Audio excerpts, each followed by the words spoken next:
Are Anuradha एक ऐसी महिला जो अब दुनिया में नहीं है। भले ही आर अनुराधा को इस संसार को अलविदा कहे 2 साल हो गए हों, लेकिन लोगों के दिलों में वो आज भी जिंदा है। कैंसर जैसी जानलेवा बीमारी के बावजूद भी उन्होंने अपने जीवन को इंद्रधनुष के रंगों में ढाल दिया। उन्होंने न सिर्फ खुद कैंसर से आंख मिलाकर उसे 1 दशक से ज्यादा समय तक हराया, बल्कि उनके जैसी और भी महिलाओं के लिए प्रेरणा भी बनी। इसी वजह से उनकी याद में स्मृति व्याख्यान का पिछले 2 सालों से आयोजन हो रहा है। ये जो आर अनुराधा स्मृति सम्मान है, ये तीसरा आर अनुराधा स्मृति सम्मान है। इसके पहले हम लोगों ने 2 आयोजन और किया है। दोनों आयोजन भागलपुर के बिहार में हुआ था और भागलपुर में हुआ था, और यह तीसरा आयोजन हम दिल्ली में कर रहे हैं। असल में इस तरह का आयोजन करने के माध्यम से हम बताना चाहते हैं कि आर अनुराधा जैसी शख्सियत, जिन्होंने न केवल कैंसर को मात दी, बल्कि समाज में अलग अलग मोर्चे पर विभिन्न जो चुनौतियां हैं उनसे भिड़ती रही, अपनी कविताओं के माध्यम से, अपनी लेखनी के माध्यम से, अपने संघर्षों के माध्यम से। आर अनुराधा को केवल कुछ लोग जो है कहते हैं कि वो कैंसर सर्वाइवर थी। हम इससे जो है इत्तेफाक नहीं रखते। आर अनुराधा एक ऐसी शख्सियत थी जो झारखंड चली जाती थी प्रतिभाशाली आदिवासी बच्चियों के बीच लैपटॉप वितरण के लिए। आर अनुराधा ऐसी शख्सियत थी, जब मौत के बहुत करीब होती थी तब वो इंद्रधनुष के पार जाने के ख्वाब देखती थी और कविताएं लिखती थी, रचनाएं करती थी। खुद कैंसर के आखिरी स्टेज में होते हुए आर अनुराधा कैंसर पीड़ितों के बीच जाकर उनको इसकी तकनीकी बारीकियों से रूबरू करवाती थी और उनको लड़ने का, जीतने का जज्बा देती थी। ऐसी थी आर अनुराधा। आर अनुराधा के बारे में कहा जाता है कि वो बहुत ही जिंदादिल इंसान थी। कैंसर का पता चलने के बाद भी उन्होंने जीने की उम्मीद नहीं छोड़ी। उनके इसी जीवन उत्सव को बनाने के लिए हर साल उनका स्मृति व्याख्यान समारोह आयोजित किया जाता है। इस अवसर पर उनके जीवन से जुड़ी हर याद को संजोया जाता है, उनके जीवन का उत्सव मनाया जाता है। इस बार ये खास मौका था।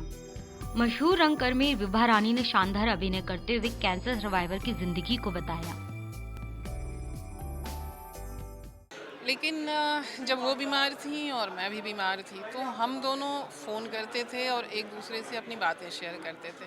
वो अपनी सारी बातें बताती थी, और ख़ास तौर से कि कैंसर में क्या हो रहा है, कैसे हो रहा है, उनके साथ कैसे हुआ, पूरा ट्रीटमेंट प्रोटोकॉल उनका कैसे चला, वो उन्होंने बताया।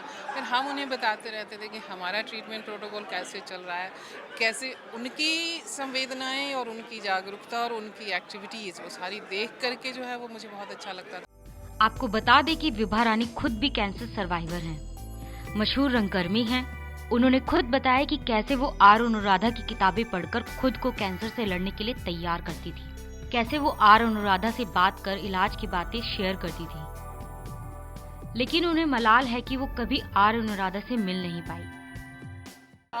अनुराधा से मेरी कभी वैसे आमने सामने मुलाकात नहीं हुई। आर अनुराधा की याद में हर साल 3 लोगों को सम्मानित किया जाता है।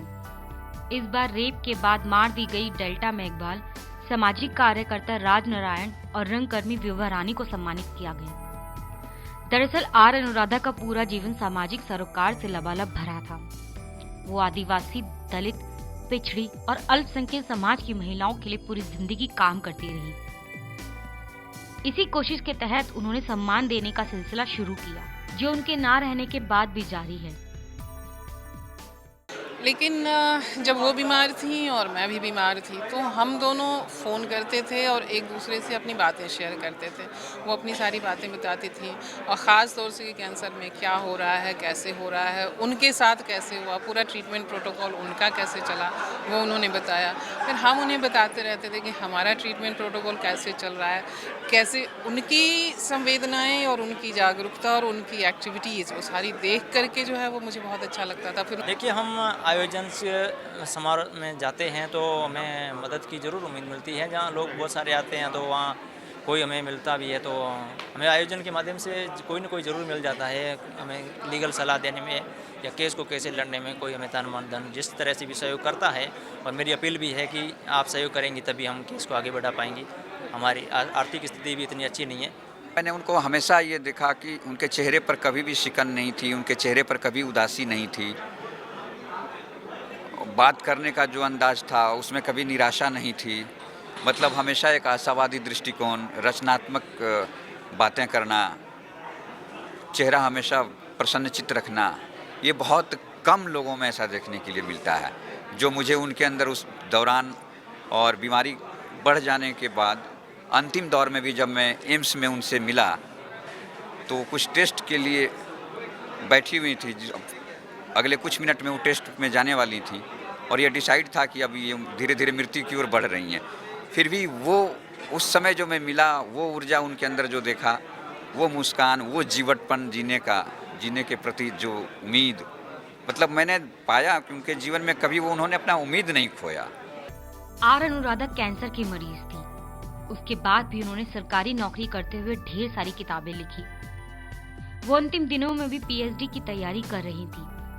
उनकी कैंसर पीड़ितों पर लिखी गई किताब आज पूरी दुनिया में मशहूर है। यहाँ तक कि एम्स, जहाँ उनका इलाज हुआ, वह भी आर अनुराधा के नाम पर कैंसर अवेयरनेस कार्यक्रम का आयोजन करता है। उनकी किताबें मरीजों को पढ़ने के लिए दी जाती हैं।